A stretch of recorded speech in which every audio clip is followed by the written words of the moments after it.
नमस्कार। कभी ये सोचा है कि एक बच्चे को लंबा और होशियार बनाने के लिए आखिर क्या लगता है?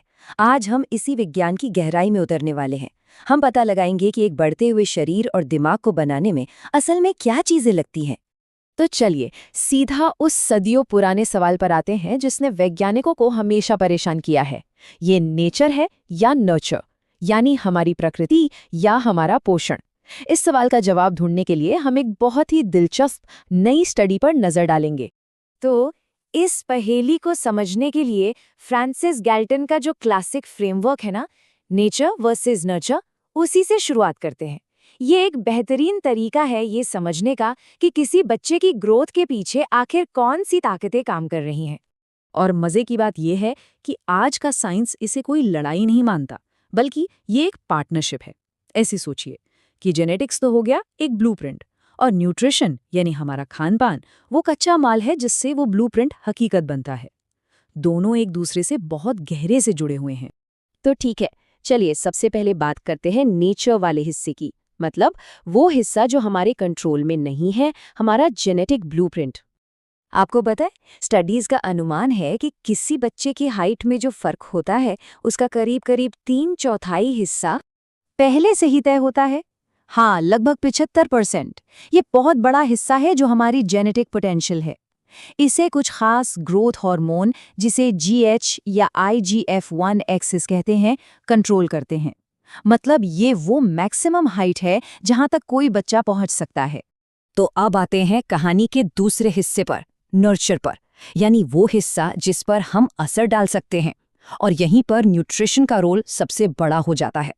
ये जो बाकी का 25% है ना, यहीं पर हम असल में फर्क ला सकते हैं। और इस खेल के 3 मेन खिलाड़ी हैं: प्रोटीन, फैट और कार्बोहाइड्रेट्स। इन्हीं से ग्रोथ को असली फ्यूल मिलता है। और यहीं पर इस पूरी बातचीत का सबसे जरूरी आइडिया सामने आता है। सारी कैलोरीज एक जैसी नहीं होती। सिर्फ कैलोरी गिनना काफी नहीं है। हर मैक्रोन्यूट्रिएंट का एक अपना बिल्कुल अलग काम है। वो ग्रोथ की पहेली के अलग अलग जरूरी टुकड़े हैं। तो सबसे पहले है प्रोटीन।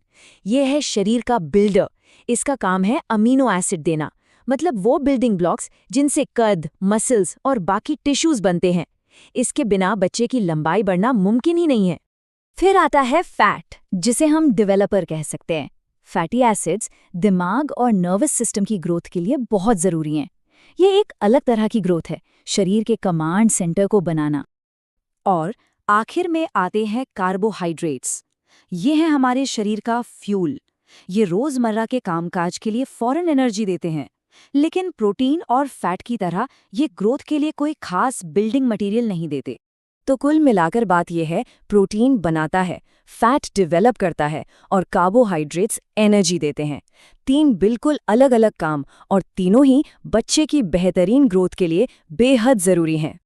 अच्छा, तो इन सब रोल्स को देखते हुए हेल्थ ऑर्गेनाइजेशंस कुछ गाइडलाइंस देती हैं, जिन्हें टेक्निकली AMDR कहते हैं। ये बेसिकली एक गाइड है जो बताती है कि टोटल कैलोरी का कितना हिस्सा प्रोटीन, फैट और कार्ब से आना चाहिए। लेकिन यहीं कहानी में एक दिलचस्प मोड़ आता है। क्या ये जो स्टैंडर्ड गाइडलाइंस हैं, जो अक्सर बड़ों के डेटा से निकाली जाती हैं, वो हर बच्चे के लिए सही है? खासकर उन बच्चों के लिए जिनकी हेल्थ कंडीशंस अलग है। बस इसी सवाल की पड़ताल करने के लिए इस स्टडी ने बच्चों के एक खास ग्रुप पर फोकस किया। वो बच्चे जिन्हें टाइप 1 डायबिटीज है, यानी T1DM। ये एक ऐसी कंडीशन है जो शरीर के मेटाबॉलिज्म को, यानी एनर्जी यूज करने के तरीके को ही बदल देती है। और यहाँ एक बहुत ही चौंकाने वाली बात सामने आई। रिसर्च में पता चला कि T1DM वाले बच्चे कभी-कभी अपने साथियों के मुकाबले जल्दी बड़े होते हैं और आखिर में उनसे ज्यादा लंबे भी हो सकते हैं। ये तो हमारी आम समझ से बिल्कुल अलग है, और ये दिखाता है कि कुछ हेल्थ कंडीशंस ग्रोथ के पूरे समीकरण को कैसे बदल सकती हैं। तो इस सब का मतलब क्या है? इसका मतलब ये है कि हमें बच्चों के न्यूट्रिशन के बारे में सोचने का तरीका शायद बदलना होगा। देखिए, एक बहुत पुरानी लेकिन एकदम सटीक कहावत है जो इसे अच्छे से समझाती है कि जेनेटिक्स हमारी हाइट की एक ऊपरी सीमा तय कर देते हैं, लेकिन उस सीमा तक तभी पहुंचा जा सकता है जब न्यूट्रिशन बिल्कुल सही हो। मतलब पोषण वो चाबी है जो जेनेटिक पोटेंशियल का ताला खोलती है। तो सबसे बड़ी सीख क्या है? वो ये कि कैलोरी का टाइप मैटर करता है, सिर्फ उसकी गिनती नहीं। ये पक्का करना कि एक बच्चे को उसके शरीर को बनाने और डेवलप करने के लिए सही मात्रा में प्रोटीन और फैट मिल रहा है, उसकी पूरी जेनेटिक क्षमता तक पहुंचने के लिए बहुत ज़रूरी है। और ये सारी बातें हमें एक बहुत बड़े सवाल पर लाकर छोड़ देती हैं। जैसे जैसे हम हर इंसान की अलग अलग न्यूट्रिशनल ज़रूरतों को बेहतर ढंग से समझने लगेंगे, तो क्या हम बच्चों के लिए पर्सनलाइज्ड न्यूट्रिशन के एक नए दौर की तरफ बढ़ रहे हैं? ये एक ऐसा सवाल है जो आने वाले सालों में बच्चों की सेहत की दिशा तय करेगा।